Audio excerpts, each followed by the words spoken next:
It's not to see a blue light or to see a white star.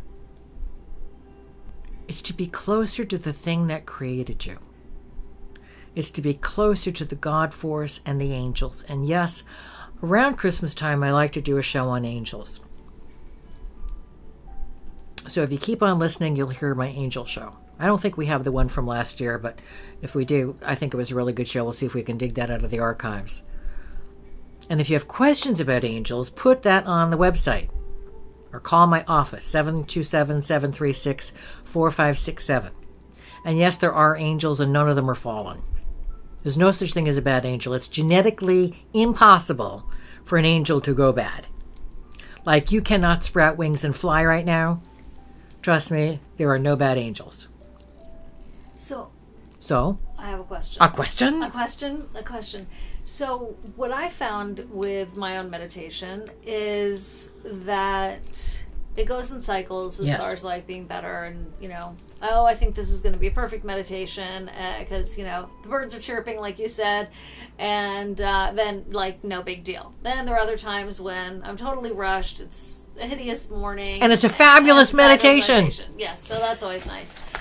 But what I've also found is that it really helps me to prioritize what I'm going to focus on in my life, like you were just saying, and I have become very committed to taking care of the good people and letting everyone else just like mosey on their way. Yes, exactly. You're not wishing them bad. You're just saying, I don't have time for negativity or people who do not wish me well.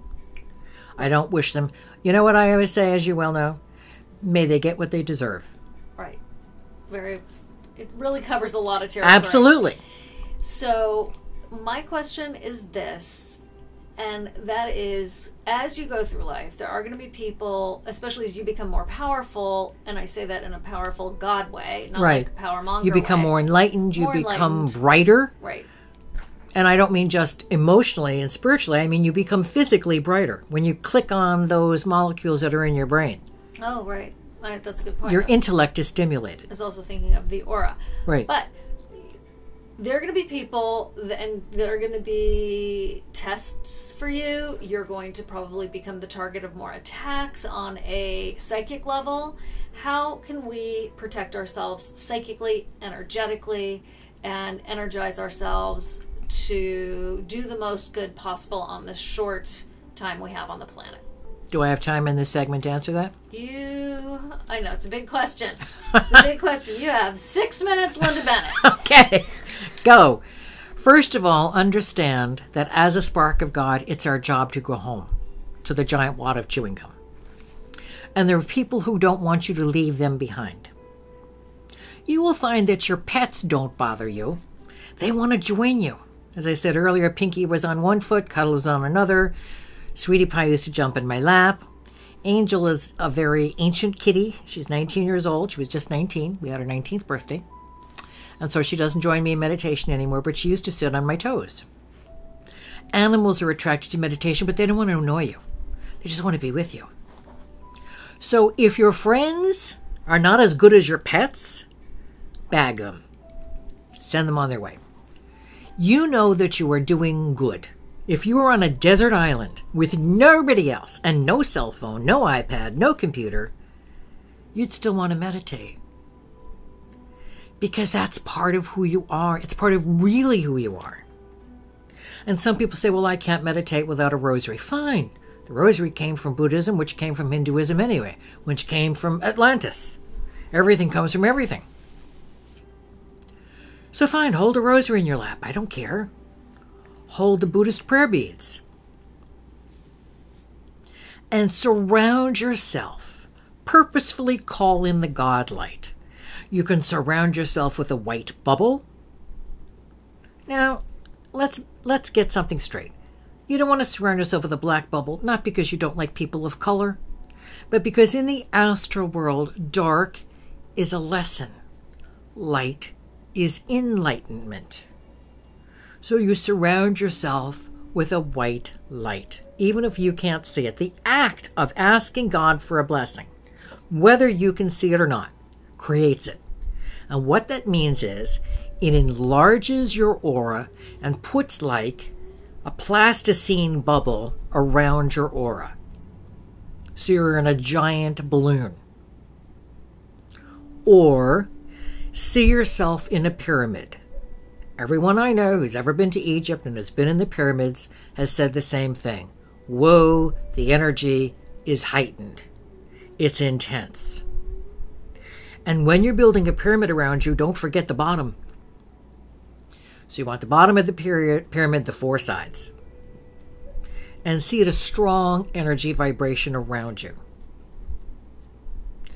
And ask God and the angels to make it a protective environment for you. Also, you can use crystals. Notice how they're out of fashion. The 80s and 90s were crystals. Now you can pick up some really great crystals for some really great prices. The crystals are a natural energy vibration of the universe. Smoky quartz has been traditionally used to deflect and dissolve negative energy. I'm not talking about the cooked kind that they're using for jewelry, or the irradiated kind that they throw in these giant ovens and they sell off as natural. Buy a smoky quartz crystal or any crystal from a reputable dealer.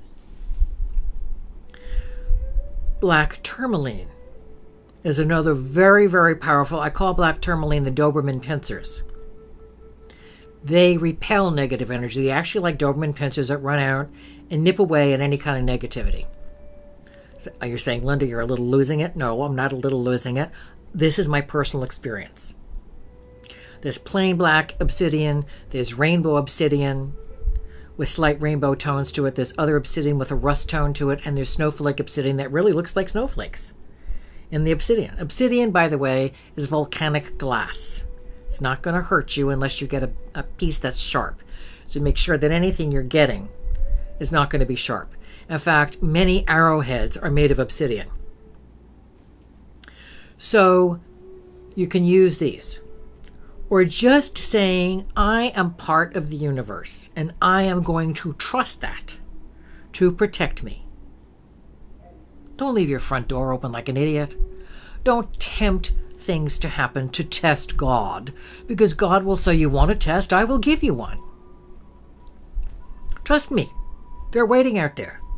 Isn't your life difficult enough without bringing more difficulties in? So lock your door, turn off the ringers, turn off the TV, sit quietly, ask God and the angels for a blessing. If you have favorite aspects of God, like say Mary or Jesus or Buddha or Krishna or Green Tara, who's in charge of healing, or you love angels because you know angels have been around you your whole life, address them as well. Even if you don't have a statue or a picture, write the word angel down on a piece of paper. Write the word God or Allah or the light or the force on a piece of paper. Or get a white rock or a beautiful crystal and stick it on a table in front of you. Do not light a candle unless it's in a hurricane and it's totally safe. And don't get up and walk away without, I no longer use candles in my life. I use the ones that run on batteries. I know that you're doing what you came here to do. We're going to be back with more Metaphysically Speaking.